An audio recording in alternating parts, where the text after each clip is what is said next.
Alrighty, so as promised, the first installment of the recipes that I'm going to be providing is carbonara. But this is the commercial carbonara. For commercial carbonara, this is really simple, really tasty. You need just a few ingredients and half of them are even optional. So what you need, the most basic ingredients you need are garlic, bacon, fresh cream, egg, salt, pepper, right? Optional are parsley, fresh chopped parsley, and white wine, right? Now, traditionally, of course, there's no cream in carbonara. The bacon isn't bacon, it's guanciale. You can use any bacon you like, any smoked bacon will do for this.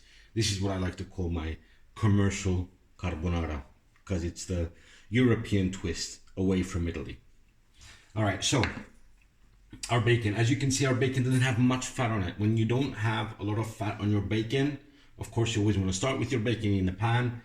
But when the bacon doesn't have a lot of fat, you start with a heated pan already. If you have fatty bacon, you leave it in a cold pan when you turn it on, so the fat can start dissolving right into the pan, and which you can then use for the rest of the flavoring. All right, so turning on my pan.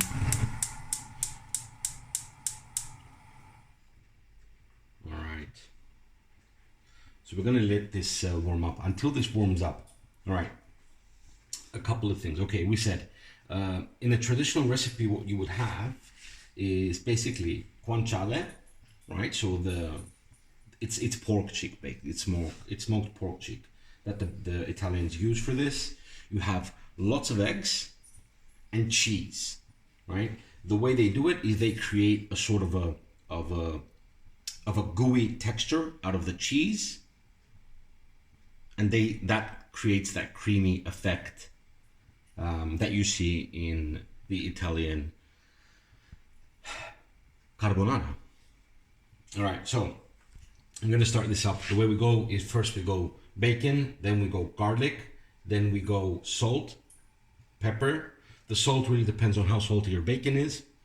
After that, we go in with our cream. Right. My video editor just reminded me that I forgot to speak about wine. The wine goes in after the bacon and the garlic, right? But I'm going to be demonstrating this very soon. All right. I'm going to be using my hands. I'm going to be the one to eat this, so it's all good. So we're going in with the bacon. In with the bacon.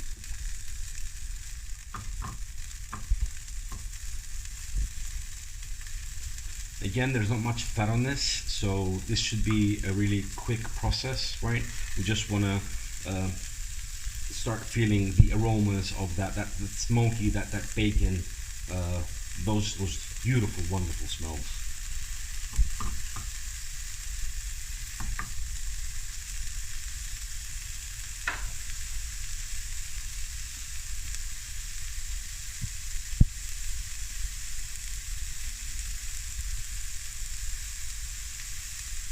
Another tip, if in case your bacon is really lean, like mine is, you can do a touch of olive oil to help it in the beginning, to start getting some color, right? You know what, I'm just gonna do that. I'm gonna do that, right? Just a touch of olive oil. This is like an olive oil I use for frying, but just a touch of olive oil, just to help that process start a little bit faster.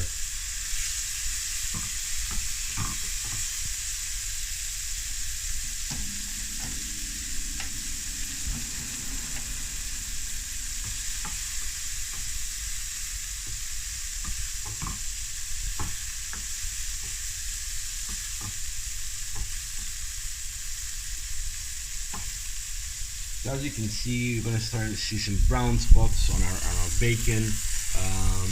We want a little bit more of that caramelization, and then we're good to add our garlic. All right, keep in mind we're gonna add our garlic. It's still gonna keep cooking, So you don't want to over brown the bacon from the get-go. So I had a knife here which I was going to use. Pick up the garlic. Okay, so picking up the garlic, dropping the garlic in the pan. Right, and here we go. Now the good stuff is going to start hitting your nose. It really, you can really feel the difference when you add the garlic. Now immediately I'm going to go in with the black pepper. Black pepper, feel free to add early on because the pepper needs to roast to bring out the right aromas. And you don't want just the bite, you also want that flavor. So when the black pepper is roasted, it gives off better flavor. Now this is very quick. Now we don't want our garlic to burn, so I have to go in with a liquid, whether that be a wine if I'm using wine, or if I'm going straight to cream, then cream.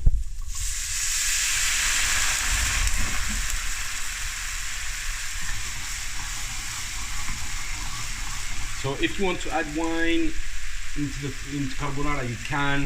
If you don't, you can just put it in a glass. It's up to you, the way you deal with the wine while cooking. Now what we want to do here is we want to reduce the wine. Basically what happens is the tannins are going to be released right into the air, and you're not going to have so much sourness when you actually reduce the wine. That's why we do this process.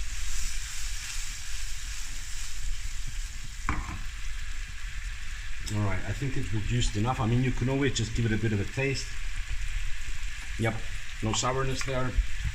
So I'm going in with the cream.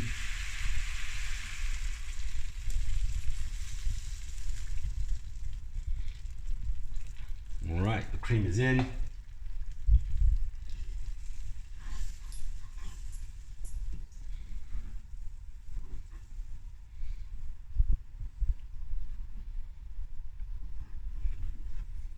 Alright.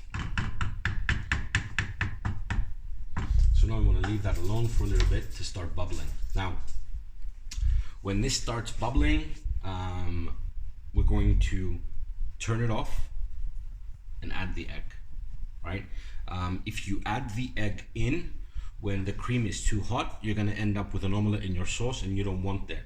The egg is going to act as a thickening agent for the cream, right? So once this starts bubbling and the flavors start releasing, right, that's when we're going to go turn it off, add the egg, give it a nice stir, right? Don't be worried, it's not going to be raw egg, right? Keeping in mind that this is reaching approximately 100 degrees Celsius, if not more, right? So by the time it cools down and gets to, I don't know, approximately 80, 90, we're going to add the egg. At that point, that is more than enough temperature to actually cook the egg, right? And it's just not going to break it as it would, and it won't look like an omelette basically in your sauce.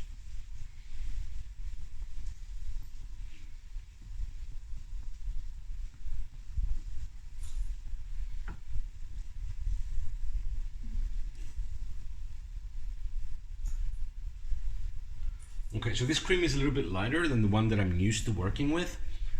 So I might let it reduce a little bit longer than I would with other creams. I like to use really rich creams when it comes down to my cooking. You either do or you don't. I mean, if you're on a diet, just don't have cream, right?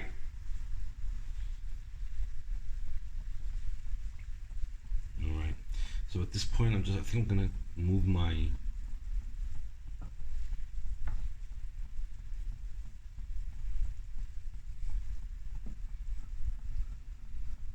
never mind, okay, I can manage it. I was thinking of moving my pan to a smaller hop.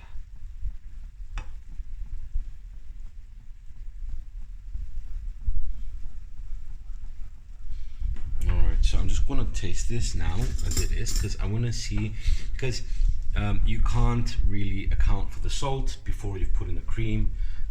So now that the cream is in, I want to taste the flavor and see if I need to add salt. Fantastic flavor, no salt needed. Keep in mind that most bacons or any smoked meat that you'll be using has its own salt already, right? So many times you won't need it as well. All right. So this is looking good. I'm gonna turn off my sauce. Give it a bit of a stir. I'm gonna wait for it to stop bubbling.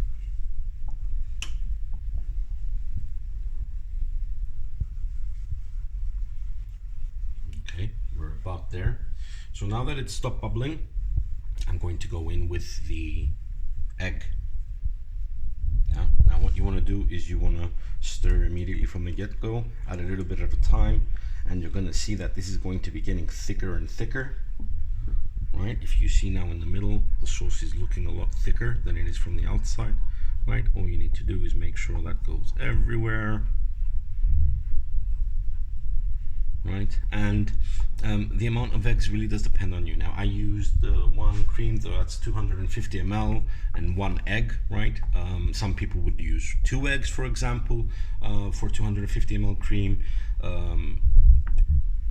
It really does depend on how rich you like your sauce, right?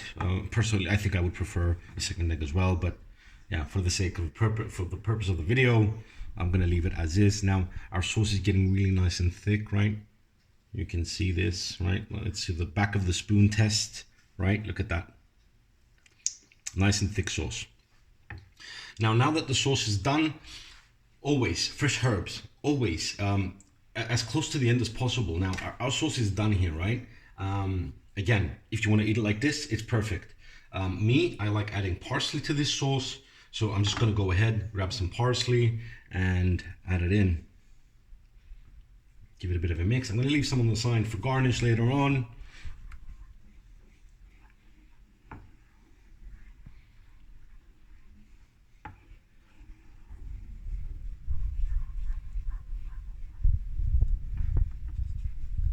And there you have it.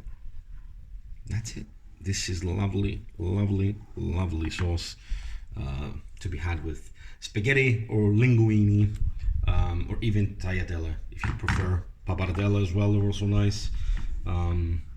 Yeah, you want nice long pasta with this sauce. All right, that's it. That's my promise. Bye.